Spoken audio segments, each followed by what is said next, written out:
Al Kopanim Bekitzer, I heard the story from my father like this. This was Yud Tes Kislev Tafshin, I think it was Tafshin Beis. My father was stuck in Leningrad. Leningrad was then under siege. The Nazis surrounded Leningrad and nobody was able to get in or out. The Matzah got so bad that I think there are hundreds of thousands of people that died in Leningrad during those 2 years or so. In any case, most of Anash escaped. Most of Anash at the time were already in Tashkent or all over Russia. And the ones that didn't manage to escape, that did stay in Leningrad, many of them were already gone. Many of them passed away. Many of them, it was a massive hunger. I think Shleimer's grandfather, Shleimer Raskin's grandfather, the father of the Raskins, I think passed away at that time. I think also Shimon Kilazarov's father, I think, was there, though I think he was definitely there before the war, but I think he was also, could be he was on the front actually, could be he was sent away to war. But I'll call upon him, many Anash that did remain, many of them didn't make it. The way I once heard from my father is during that Tkufa, there were so many niftarim, there were so many that the bodies were laying all over the streets, and it came to a point where nobody even cared. They would just step over them and finish. They didn't even bother removing the bodies at that point. That was the matzav at that time, Yud Tes Kislev Tafshin Beis in Leningrad. In any case, when it came to Yud Tes Kislev, my father said to me that Sifart Yud Tes Kislev, when he told me the story, he says, Sifart Yud Tes Kislev, Yud Tes Kislev ona verbringen kämen doch nicht. So he started to think to himself where he can go to verbring Yud Tes Kislev. Hagam Himestam himself wasn't in the best matzav.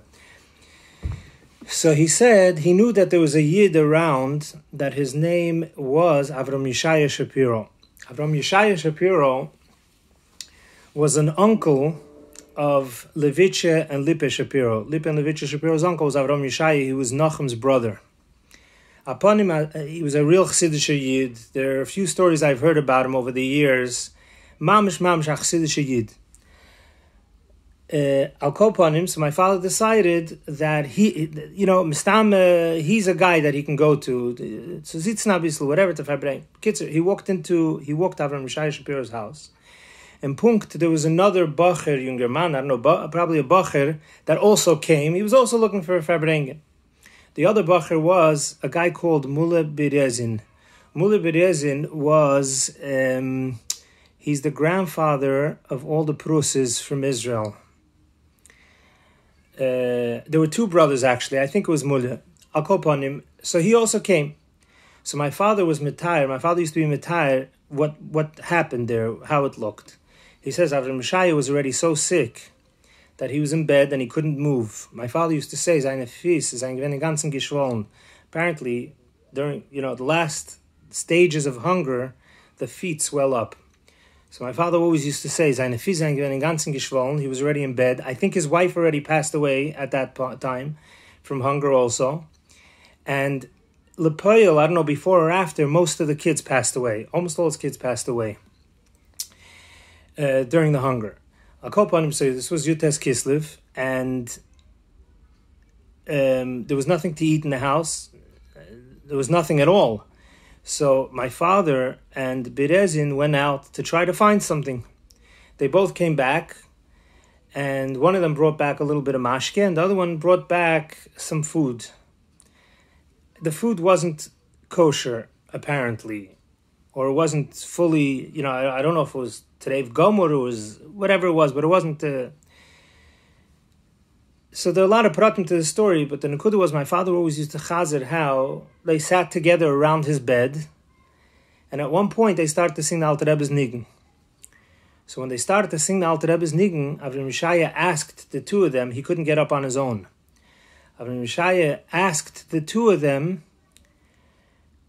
if they can pick him up, if they can help him up. My father used to describe how each of them stood on one side of Avram Ishaiah, and they held him underneath his arms, and they held him because he wanted to be in a sitting position during the nigun. He didn't want to be in a laying position, and they sang the Alter Rebbe's nigun that way. There were a lot of other pratim. My father says he tried to convince him that he should at least give the kids the food. This is getting back to the Ratev and the Kinder. He refused absolutely. He wouldn't give the kids any food. He wouldn't give the kids from the food because he wasn't sure where it came from, what kind of food it was. I say matzah from pikuach nefesh, but by him it was adasof. He wasn't mevater adasof. But the main point that my father always used to stop and talk about was how they sang the Alter Rebbe's nigun and how they helped him sit up so that he can sit by the Alter Rebbe's nigun, and how they sang the nigun together. My father always used to finish that Meshach HaChedesh Tzvei is Ravek von Hunger. Ad Kan is the main points of the story. A couple of interesting details that I'll add to it. Number one, I repeated the story. They asked me to repeat the story about 10 years ago. It was Matel Kazlina's yahrzeit. It was Chav Gimel. I believe it was Chav Gimel Kislev. Matel Kazlina's yahrzeit. So it was in 770, and I sat down. They asked me to repeat the story. I repeated the story. So there was a bacher then, an Israeli bacher that was sitting there. Israeli bacher goes like this to me. And I said, at the end, and my father finished off by saying that within a month or two, Avram Ishaiah passed away from hunger. Just to show how bad the matzav was. The guy says, I'm an einikul of Ishaiah Shapiro. Two children survived. Most of the children passed away, and the wife passed away, and Ishaiah passed away. But 2 children survived. One was a Raskin, and one was a Strux. He says, I'm an einikul. This Israeli bacher says to me, I'm an einikul, and he says to me, Hayom, Chav Gimel Kislev is Avram Ishaiah's yahrzeit. Says that my father, I guess, in the tumult of the war and everything, he never realized it. He used to tell me a month later, whatever. Apparently, 3-4 days later, Avram Ishaiah passed away after this story with this Yud Tes Kislev story. That's one interesting prat. A very interesting prat is the Hidor from the Rebbe. I never heard this from my father, but there are 2 or 3 people that I heard from my father, and they shared more pratim to the story. So number one, I heard a bacher told me that Reb Yisroel told him. This is a very interesting prat. A bacher told me that Reb Yisroel told him the story. This was a few years ago. And Reb Yisroel said to him, my father told Reb Yisroel the story, and he added to him, my father used to tell me that this is one of the first stories that he either told the Rebbe or wrote to the Rebbe. When he came from Russia, he said the story to the Rebbe. And a little while later, my father had charata that he told the Rebbe the story. And he wrote it settled to the Rebbe, asking for mechila, kilu, that he's wasting the Rebbe's time with his own hergeshim. That's the way I heard it, b'shem Reb Yisroel. Reb Yisroel told his bacher that this is what he heard from my father. So he wrote to the Rebbe that he's asking mechila, that he's wasting the Rebbe's time with his own hergeshim by saying such stories to the Rebbe. So the Rebbe answered that Adrabe azam ma'aseh dach med erzählen, ebsazeh. So could be that's where the rumor started, that it's a hidor from the Rebbe to say the story. Another place it's possible is that my mother's brother got stuck in Russia for many years, and he didn't leave until the mid-Lamids. He was mamish from the last. So even the ones that left late, like the Vishetsky's and the Gureviches, and there's another 100 family, and my mother's family also, they left at the late Chofs and the early Lamids. But by the mid-Lamids, there was nobody at all left from the Frumiyid and from the Lubavitches in Russia. And it just happens to be that my mother had one brother, they didn't let him out. Even in the early Lamids, they didn't let him out. And he was there till the mid-Lamids. It's a story in itself. There was a Maisa with the Rebbe in the mid-Lamids with I think it was Levi. Yeah, with Levi. With Beta Levi. He erst came out towards the end of the Lamids. So when he came to me, so he flew into Menachem when I was sitting shiva for my father. So he says to me, I want to tell you a story you never heard. And he told me this story with the Yud Tes Kislev. And when he finished, he said, Bei uns in Russland fleckt man erzählen die Meise alle Jahr Yud Tes Kislev. Und man fleckt sagen, als rauf vom Rebbe erzählen die Meise.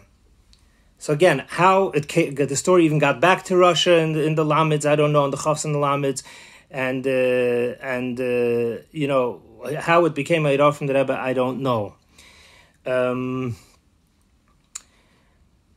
I think Ad Kan is the main part of the story. Al kol panim,